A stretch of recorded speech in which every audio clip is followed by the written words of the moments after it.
Syekh Albani mendhaifkan Sahih Muslim. Lebih fatal lagi, beliau sering bertentangan dengan Imam Muslim, bahkan mendhaifkan beberapa hadis yang telah disahihkan oleh Imam Muslim. Sebagai sampel, kita bisa mempelajari fakta berikut ini. Bismillah wassalatu wassalamu ala rasulillah wa ala alihi wa sahbihi wa walah wa la hawla wa la quwata illa billah amma ba'du. Di video kali ini, kita hanya ingin menanggapi pernyataan yang telah diungkapkan oleh saudara Ajir Ubaidillah terkait dengan Syekh Albani rahimahullah ta'ala, yang dimana beliau telah mendhaifkan beberapa hadis yang ada di dalam kitab Sahih Muslim. 1.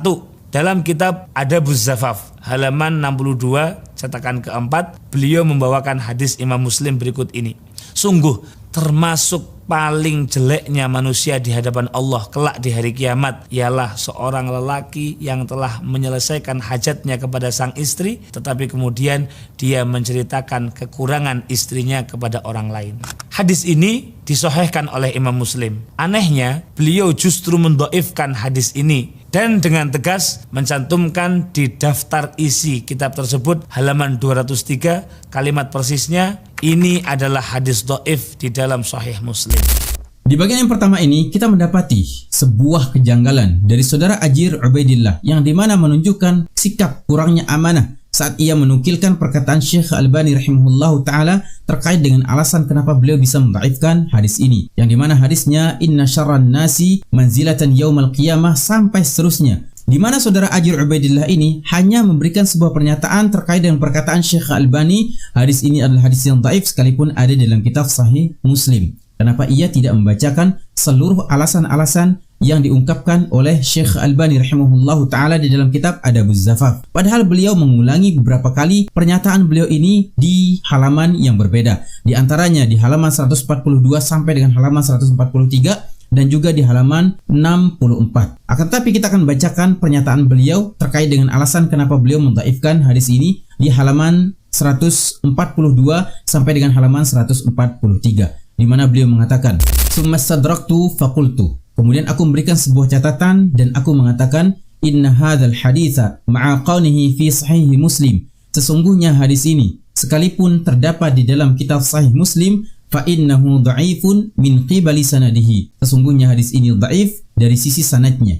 Lianna fihi Umar bin Hamzah al-Umari. Karena di dalamnya terdapat seorang perawi yang bernama Umar bin Hamzah al-Umari, wa huwa dhaifun kama qala fi taqrib. Dan ia dinyatakan dhaif oleh Al-Imam Al-Hafidh Ibnu Hajar Al-Asqalani di dalam kitab beliau Taqribut Tahdzib. Wa qala Adz-Dzahabi fil Mizan. Demikian juga Al-Imam Adz-Dzahabi rahimahullahu taala di dalam kitab beliau Al-Mizan, dha'afahu Yahya bin Ma'in wan Nasa'i. Ia telah didhaifkan oleh Yahya bin Ma'in dan juga An-Nasa'i rahimahumallahu taala. Wa qala Ahmad, Imam Ahmad rahimahullahu taala mengatakan ahaditsuhu manakir, hadis-hadisnya mungkar. Summa saqalahu Adz-Dzahabi hadzal haditsa wa qala fa hadza mimma stunkira li Umar. Dan Imam Adz-Dzahabi rahimahullahu taala memberikan sebuah pernyataan terkait dengan hadis ini dan ia mengatakan ini adalah apa yang diingkari terhadap Umar bin Hamzah al-Umari. Jadi Syekh Albani rahimahullahu taala memiliki alasan kuat kenapa beliau bisa mendhaifkan hadis yang disebutkan oleh Imam Muslim sebagai hadis yang sahih. Tatkala kita ingin berbeda atau tidak sependapat dengan Syekh Albani rahimahullahu taala, maka tidak masalah selama kita memberikan sebuah alasan dan juga hujah-hujah yang kuat kenapa kita bisa tidak sependapat dengan Syekh Albani rahimahullahu taala. Karena beliau saat mendhaifkan hadis ini, beliau juga memaparkan terkait dengan alasan-alasan yang kuat dan hujah-hujah yang kuat dari perkataan para ulama-ulama terdahulu yang beliau sampaikan. Yang kedua, Syekh Albani juga mengomentari apa yang diriwayatkan oleh Al-Imam Muslim dalam kitab sahihnya. La tadhbahu illa musinnatan illa an ya'sura alaikum falyadhbahu jaza'atan minad dha'n. Janganlah kalian sembelih kecuali musinnah, kecuali kalian tidak mampu, maka sembelihlah domba yang sudah tanggal giginya. Dalam kitab Silsilah Ad-Dhaifah, beliau mengomentari dalam rangka berhati-hati, hadis ini sebaiknya dikumpulkan bersama hadis-hadis yang lemah.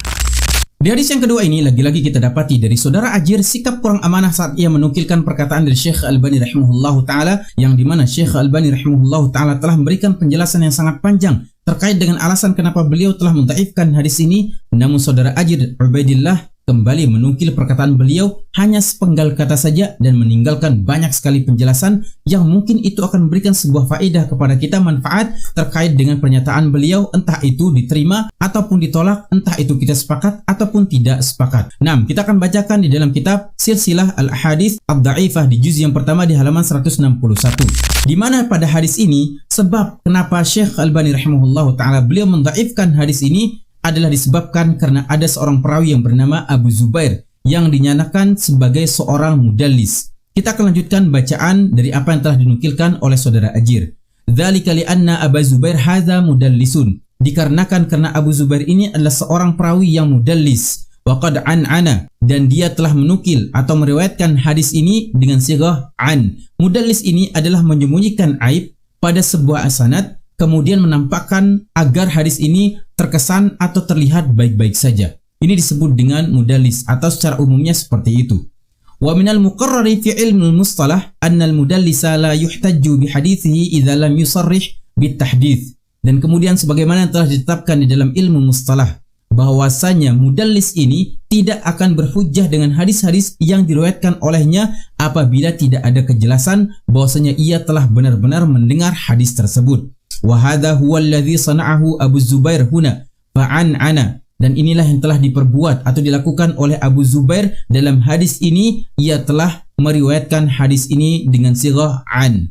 Walidzalika intaqada al-muhaqqiquna min ahli al-ilmi ahadits yarwiha Abu Zubair bihadzal isnad akhrajaha Muslim. Demikian pula dengan sebab ini para ahlul ilmi dari kalangan ahlul hadis mereka kembali meneliti riwayat-riwayat hadis yang diriwayatkan oleh Abu Zubair terkait dengan sanadnya, yang itu pula telah dikeluarkan oleh Al-Imam Muslim.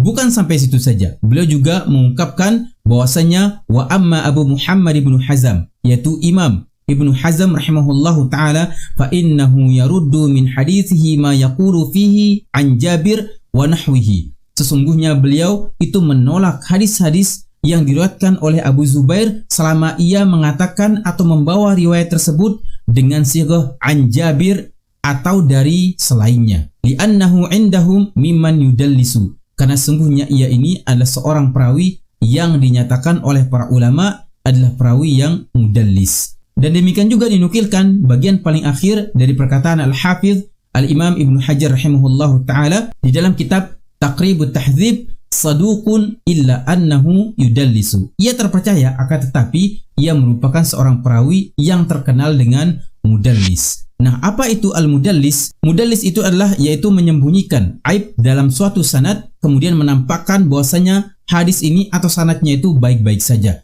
Kurang lebih seperti itu terkait dengan mudallis. Adapun mudallis ini sebagaimana dinukilkan oleh Al-Imam Ibnu Katsir rahimahullahu taala di dalam kitab Al-Ba'itsu Al-Hafiz Syarhu Ikhtisari Ulumil Hadis lil Hafiz Ibnu Katsir rahimahullahu taala, di mana beliau menukilkan perkataan dari Al-Imam Asy-Syafi'i rahimahullahu taala. Wa qala Asy-Syafi'i at-tadlisu akhul kadzib. Sesungguhnya tadlis itu adalah saudaranya dari kedustaan. Kemudian Al-Imam Ibnu Shalah rahimahullahu taala mengatakan was-sahihu at-tafsilu baina ma sarraha fi bis-sama'i fayuqbal wa baina ma ata bihi bi lafzin muhtamalin fayurad. Beliau Al-Imam Ibnu Shalah rahimahullahu taala mengatakan, dan yang benar adalah merinci antara apa-apa yang telah diriwayatkan dengan kejelasan bahwasanya ia benar-benar telah mendengar tentang hadis tersebut maka diterima, dan apa-apa yang datang dari sebuah riwayat apabila ia menggunakan lafaz-lafaz yang masih mengandung keraguan maka ditolak.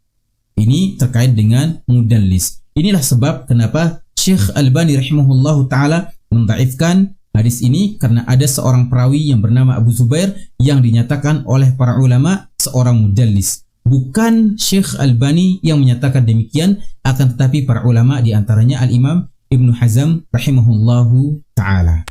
Yang ketiga, Syekh Albani juga mengomentari hadis yang diriwayatkan oleh Sayyidina Abdullah bin Abbas ketika menceritakan tentang riwayat sholat kusuf. bahwasanya Rasulullah Muhammad SAW melaksanakan sholat gerhana matahari dengan 8 kali ruku dan qiraah serta 4 kali sujud. Di dalam mengomentari hadis ini, Syekh Albani mengatakan hadis ini dhaif meskipun diriwayatkan oleh Imam Muslim dan beberapa imam lainnya. Di hadis yang ketiga ini pun sama. Saudara Ajir Ubaidillah telah menukil dengan cara yang tidak amanah terkait dengan perkataan Syekh Albani rahimahullahu ta'ala tentang pernyataan beliau mendhaifkan hadis ini. Padahal beliau juga memaparkan terkait dengan alasan kenapa beliau mendhaifkan hadis yang ketiga ini yang disebutkan oleh saudara Ajir. Nah, di antaranya kita akan bacakan di dalam kitab Irwaul Ghalil di halaman 129.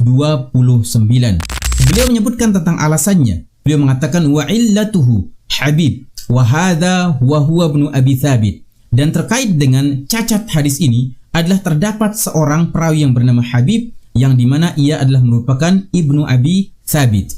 Wa huwa wa in kana thiqatun fa innahu mudallisun. Dan dia ini sekalipun dia dinyatakan seorang perawi yang thiqah, akan tetapi dia itu mudallis. Wa kadzalika qala Ibnu Hibban, dan demikian juga dikatakan oleh Al-Imam Ibnu Hibban fi sahihihi, di dalam sahihnya, hadzal haditsu laisa bisahihin. Hadis ini dinyatakan merupakan hadis yang tidak sahih.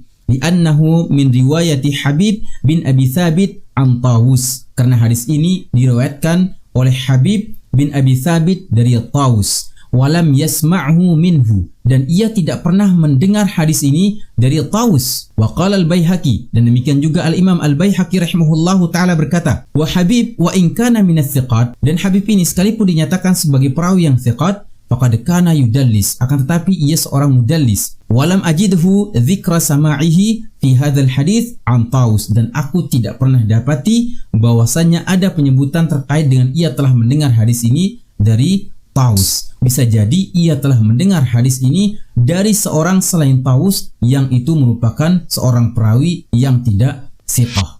Jadi ini adalah pernyataan dari beberapa ulama terkait dengan hadis ini atau seorang perawi yang bernama Habib yang telah meriwayatkan hadis tersebut. Oleh karena itu, kenapa Syekh Albani rahimahullahu taala bisa menyatakan hadis ini sebagai hadis yang dhaif. Jadi telah jelas bahwasanya Syekh Albani rahimahullahu taala tatkala beliau mendhaifkan beberapa hadis yang ada dalam kitab Sahih Muslim, beliau telah membangun penjelasan tersebut atau pernyataan tersebut dengan hujah-hujah yang kuat dan alasan-alasan yang kuat, dan itu tidak datang dari diri pribadi beliau, melainkan itu berasal dari sebuah penelitian yang beliau ambil dari perkataan-perkataan para ulama sebelumnya. Jadi jika saudara Ajir ingin membantah atau menyatakan ketidaksepakatannya dengan Syekh Albani rahimahullahu taala, maka seharusnya ia memaparkan terkait dengan alasannya kenapa ia tidak sepakat dengan Syekh Albani rahimahullahu taala. Dan kita harus amanah dalam menukil perkataan orang lain, dan jika kita tidak sepakat, maka kita harus membangun ketidaksepakatan tersebut